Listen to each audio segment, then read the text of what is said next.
નમસ્કાર મિત્રો, પ્રણામ. સ્વાગત છે તમારું એક નવા વિડીયોમાં.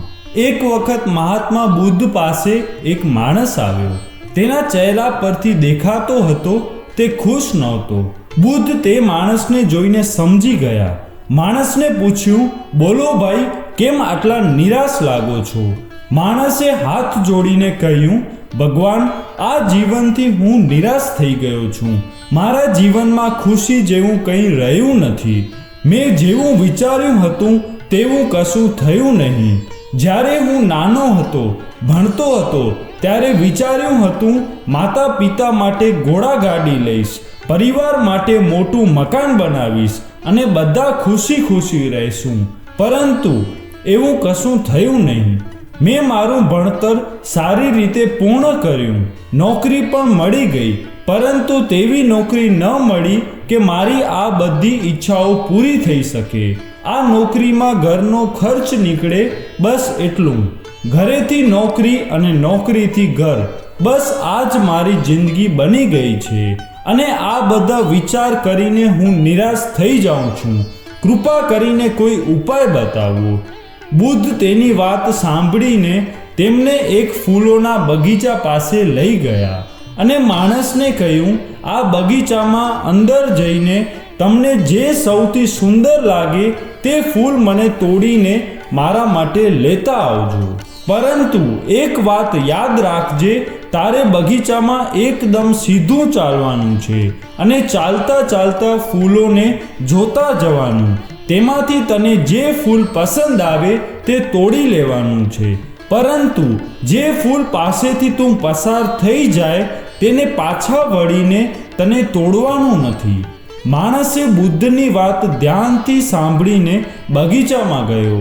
અંદર જઈને જોયું તો ચારે બાજુ રંગબેરંગી ફૂલો તેને જોવા મળ્યા.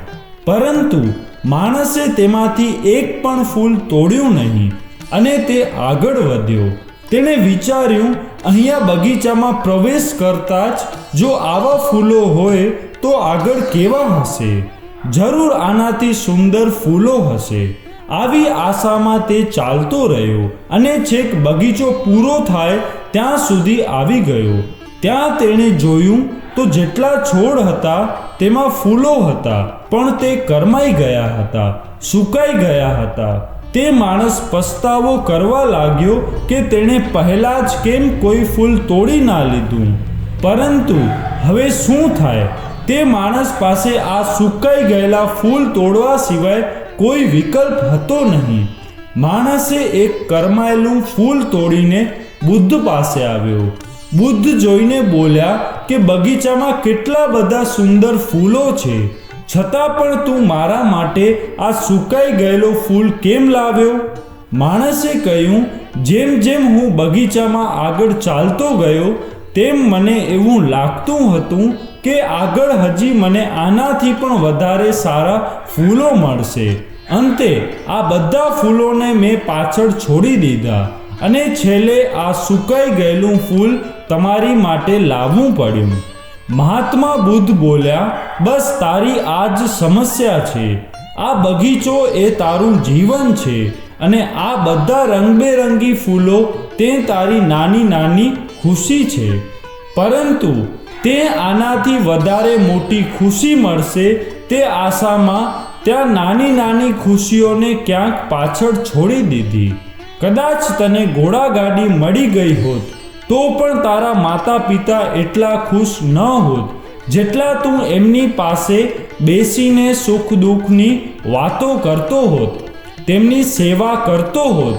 ભલે કદાચ તું મોટું મકાન બનાવી ન શક્યો હોય, પણ તારા નાના ઘરમાં તું તારા બાળકો સાથે રમતો હોય તે ખુશી તેનાથી વધારે હોત.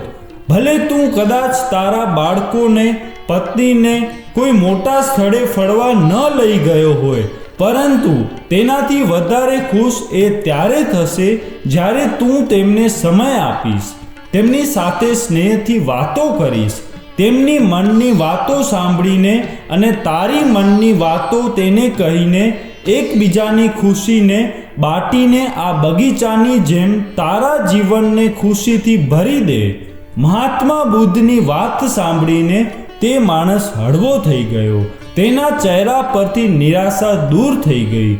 મિત્રો, આપણને આ જીવન ખુશીથી જીવવા માટે મળ્યું છે, તેથી જે વસ્તુ આપણા પાસે ન હોય તેનો દુઃખ રાખવું ન જોઈએ. જે નથી તેની આશામાં અને તેના વિચારમાં વિચાર કરીને દુઃખી થવું, નિરાશ થવું બેકાર છે.